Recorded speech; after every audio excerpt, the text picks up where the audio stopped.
Assalamualaikum dan salam sejahtera.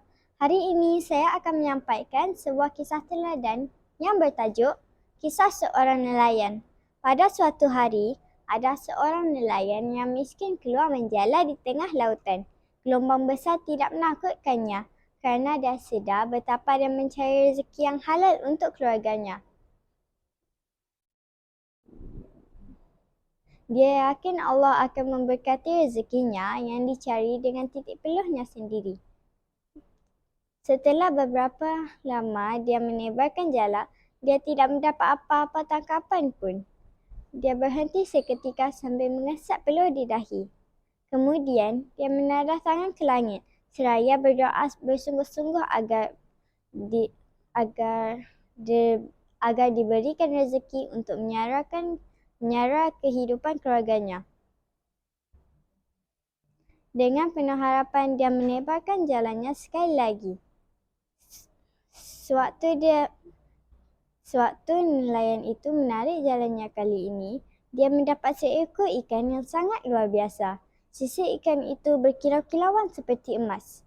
Matanya pula kelihatan seperti intan yang bergemarapan. Setelah nelayan itu amat bersyukur dengan rezeki yang tidak didunganya itu. Dia tidak pernah mendapat ikan yang secantik dan seganjil itu. Setelah dia mengalirkan ikan itu ke dalam sebuah bekas yang mengenungi air laut, dia berhenti dan duduk seketika. Dia bimbang tidak ada sesiapa yang mahu membeli ikan itu dengan harga yang tinggi. Kepada siapa dia hendak menjual ikan ini? Setelah puas berfikir, dia mengambil keputusan untuk membawa ikan itu kepada raja di negerinya. Raja di negerinya itu terkenal sebagai seorang yang ada lagi pemurah. Akan tetapi, permaisuri baginda pula terkenal dengan sikap kikir dan tamak. Namun, nelayan itu bertekad untuk mempersembahkan ikan yang dia dapat itu. Sebaik sahaja raja melihat ikan itu, baginda berasa amat kagum akan keajaiban ikan itu. Lantas baginda bertanyakan, di manakah nelayan mendapat ikan itu? Patut dapat menangkap ikan ini di sebuah teluk di lautan negeri ini. Bukankah pada masa ini laut bergelombang besar dan amat bahaya? Tanya raja dengan curiga.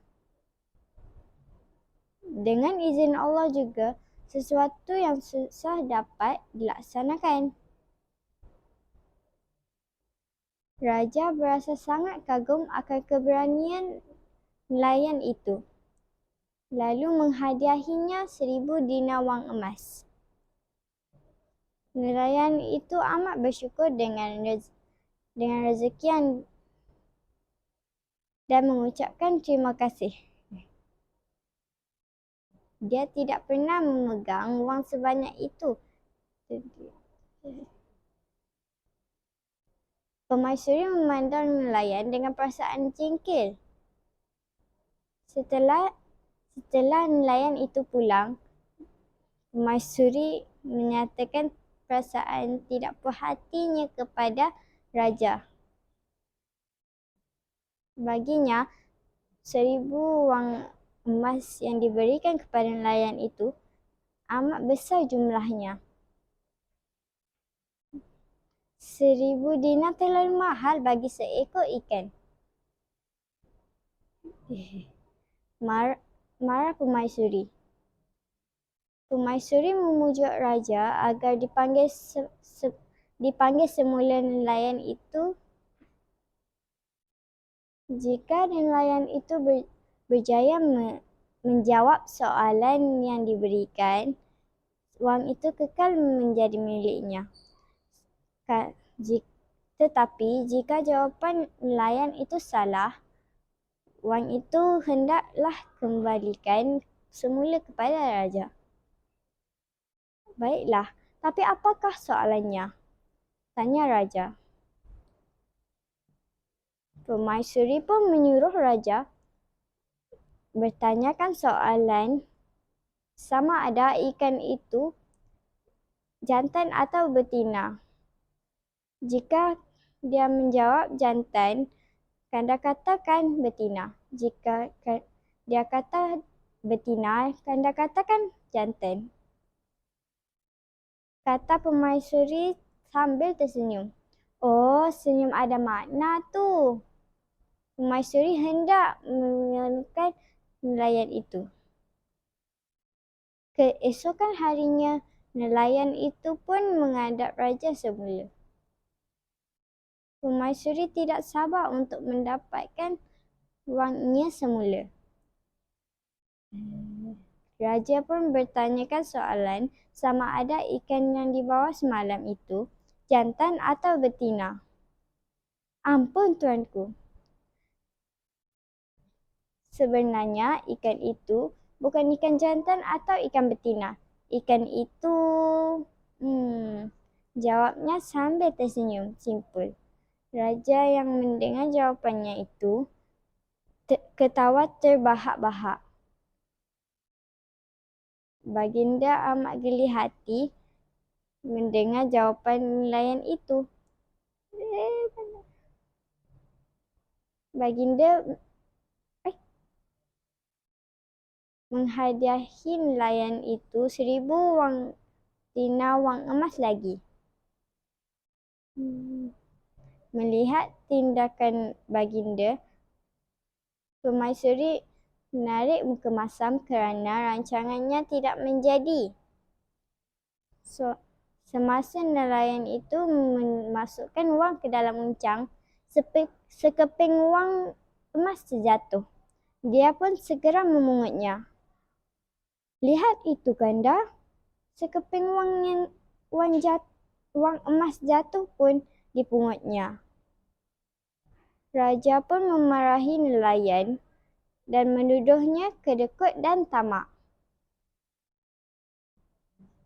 Kamu sudah hampir 2,000 wang emas, tapi sekeping yang jatuh pun kamu pungut.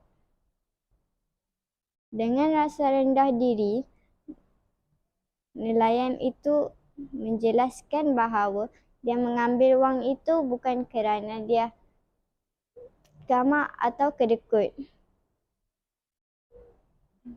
Dia tidak rela wang yang ditimpa gambar raja jatuh ke lantai dan dipijak-pijak orang. Mendengar jawapan itu, raja berasa amat terharu. Baginda rasa bangga akan mempunyai rakyat yang setia